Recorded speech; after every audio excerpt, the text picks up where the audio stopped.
비트코인이 약간 떨어지긴 했습니다만 여러분들 평안한 주말 보내고 계시기를 바랍니다. 크립토토마토 인사를 드리고 있는데요. 지금 현재 비트코인 가격은 11,590불, 한때 11,400불까지 떨어졌었다가 반등하고 있는 모습을 보여주고 있습니다. 주말 동안에 비트코인이 어떤 변동성을 보여주게 될지 기대 반 걱정 반 가져보면서 오늘 영상을 시작해 보도록 하겠습니다.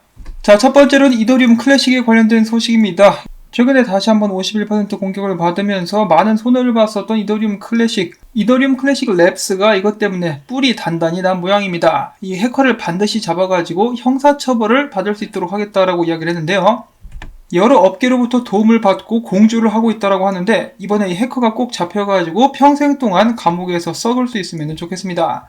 자, 그런데 이더리움 클래식 같은 경우 51% 공격을 받았음에도 불구하고 왜 가격이 떨어지지 않는 것인지 이해가 안 간다라고 금투자 옹호론자이자 디탭 캐피탈의 창업자가 이야기를 했습니다. 이 51% 공격을 받았다는 것은 엄청난 악재라고 볼 수가 있겠는데 가격은 요지부동, 좀 신기하죠? 자, 그런데 사실 비트코인 SV 같은 경우도 악재가 굉장히 많이 나왔음에도 불구하고 가격이 유지가 되거나 오히려 펌핑되는 모습을 보여주기도 했었는데요. 비트코인 캐시도 최근에 커뮤니티가 분열된다, 새로운 체인이 또다시 만들어져서 나오게 될 수도 있다라는 이야기가 돌았었는데요. 그럼에도 불구하고 가격은 상승하게 되면서 $400 근처까지 올라가기도 했었습니다. 이처럼 어떤 암호화폐 악재가 나왔는데 가격이 오히려 올라가는 경우를 제가 종종 찾아볼 수가 있는데요. 그 이유는 무엇일까? 아이오타 같은 경우도 저번에 큰 트리니티 지갑 해킹 사태가 났었죠.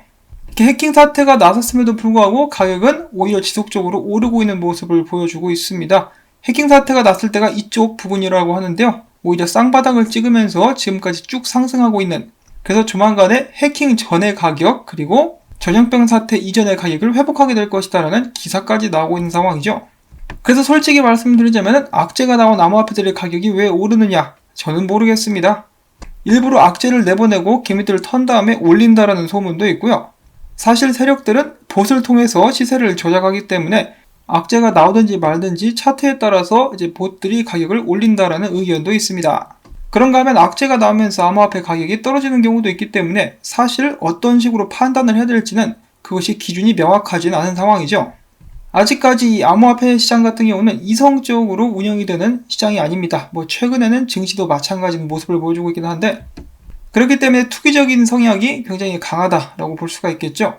자, 투기해서 드리는 말씀인데 최근에 또 디파이 광풍이 불고 있지 않습니까?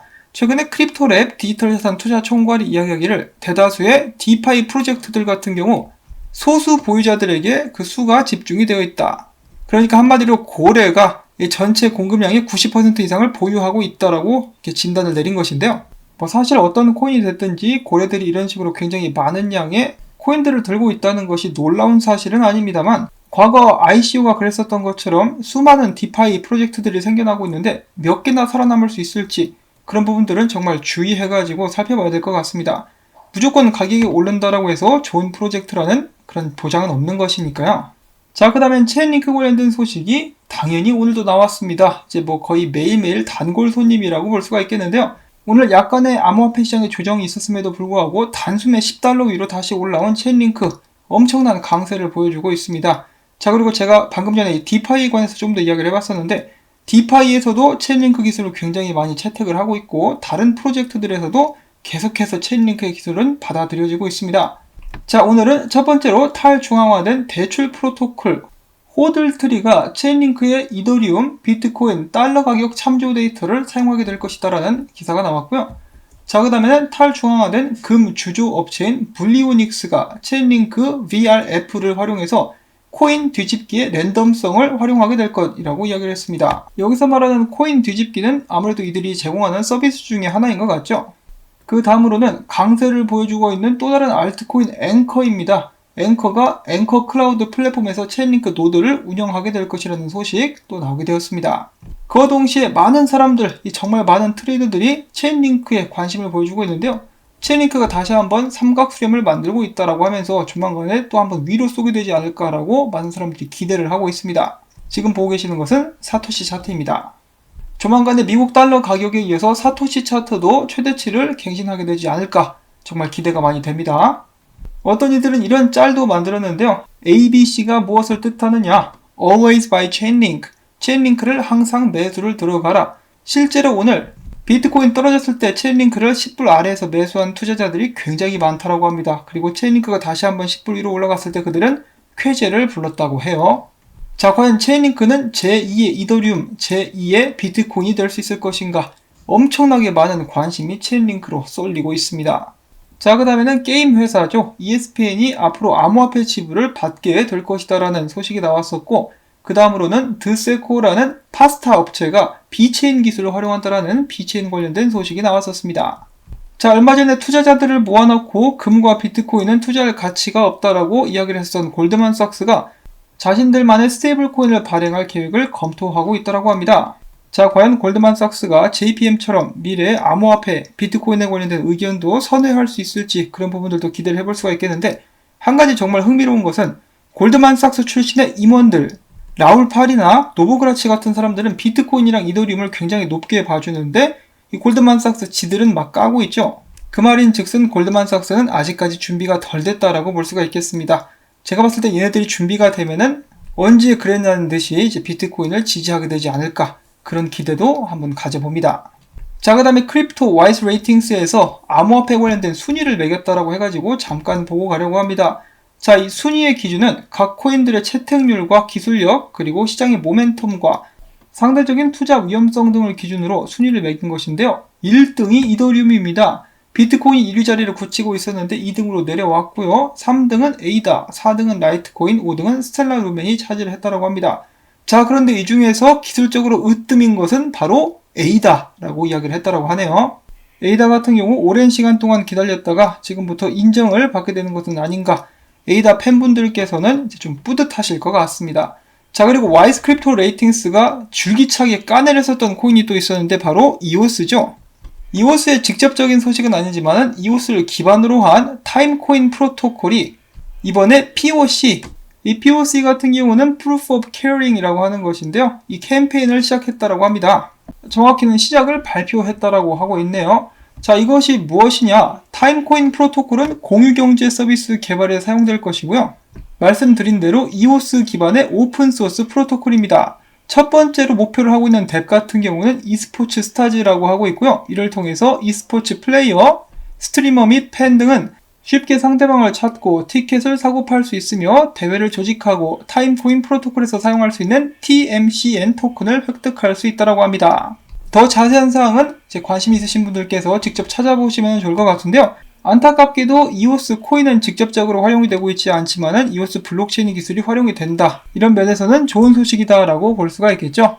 자, 그 다음으로 이어서 프리미티브 벤처스의 공동 창업자이자 단화 캐피탈의 상무이사였었던 더비만 씨가 이야기합니다. 만약에 미국이 위챗페이, 알리페이 이러한 결제 제공 서비스 업체를 미국 내에서 금지하고 이뿐만 아니라 스위프트 은행망 관계에 정치적인 영향력을 행사하는 것은 전 세계적으로 암호화폐 도입을 촉진하는 가장 좋은 방법이 될 것이다 라고 이야기를 했는데요. 그도 그럴 것이 일단 미국에서 이런 식으로 중국 결제 앱을 차단시키고 중국들의 앱들을 차단시키기 시작하면은 다른 나라들도 따라가게 될, 특히 이제 유럽 쪽에 미국의 동맹국들이 따라가게 될 가능성이 많이 있겠죠. 지금 중국 같은 경우는 여러 나라들을 상대로 동시에 이렇게 싸움을 벌이고 있는 형국인데, 이런 과정 속에서 이 암호화폐에 관련된 결제 분야가 어떤 식으로 이제 발전하고 역할을 하게 될지 그런 부분들도 기대가 많이 됩니다. 자, 그 다음에 암호화폐 업계 전반적으로 긍정적인 소식, SEC 의원 중에 친암호화폐 성향을 가진 크립토 맘이라 불리는 헤서 피어스가 미국 SEC 위원 연임을 확정지었다고 합니다. 그래서 SEC 내에서 지속적으로 암호화폐에 대해서 목소리를 높여주는 사람이 남을 수가 있게 되었다는 긍정적인 소식인데요.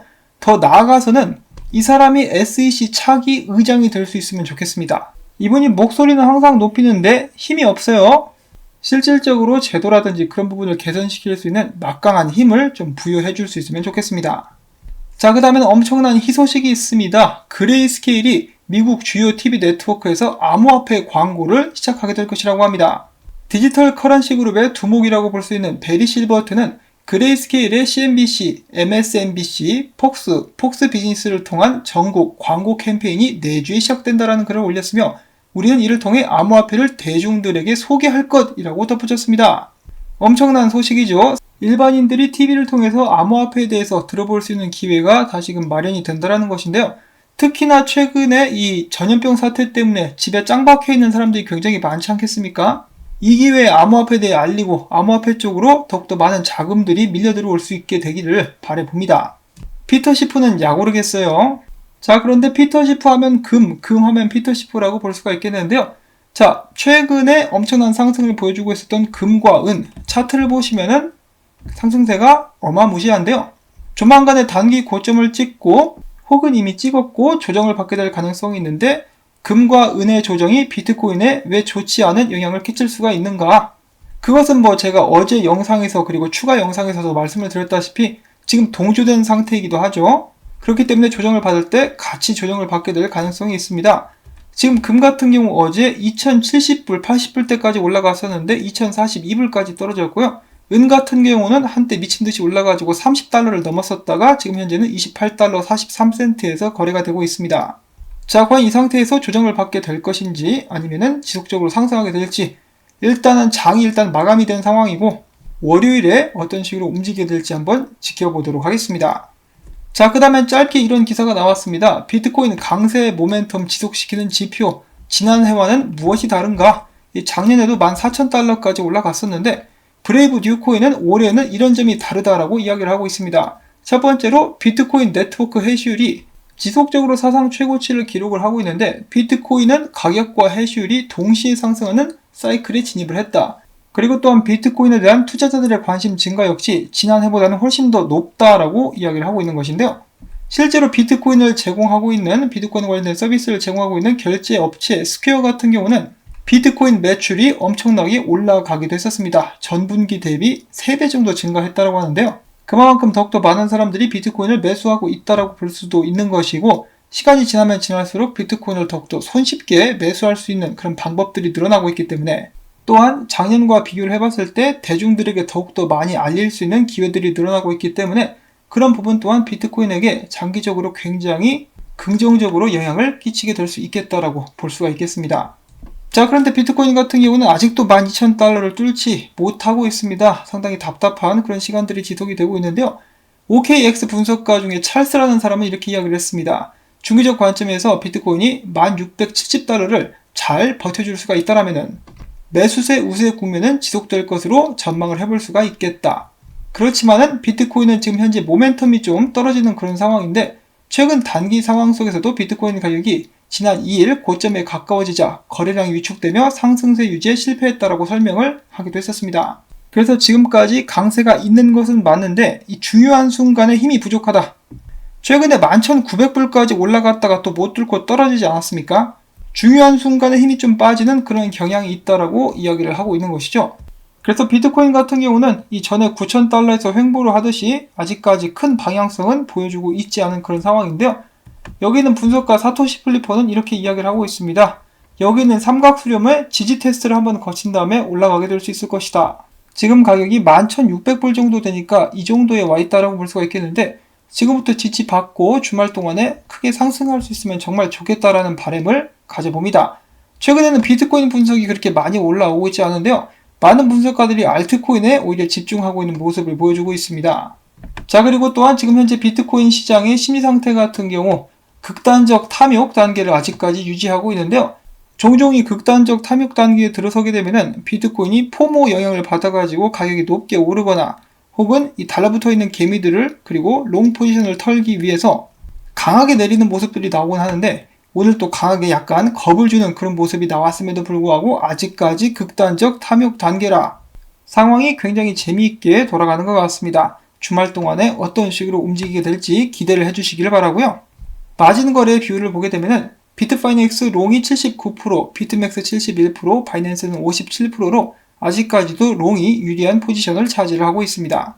이런 점들 또한 참고를 해주시기를 바라고요. 자, 평소보다 영상이 좀 길어졌기 때문에 바로 마무리를 짓도록 하겠습니다. 오늘 준비를 해본 정보들 여러분들께 도움이 되셨다면 제가 계속해서 이 채널을 유지하기 위해서는 여러분들의 도움이 필요합니다. 광고 한 편만이라도 마지막까지 시청 및 좋아요 부탁을 드리면서 전 다음에 새로운 소식 가지고 인사를 드리도록 하겠습니다.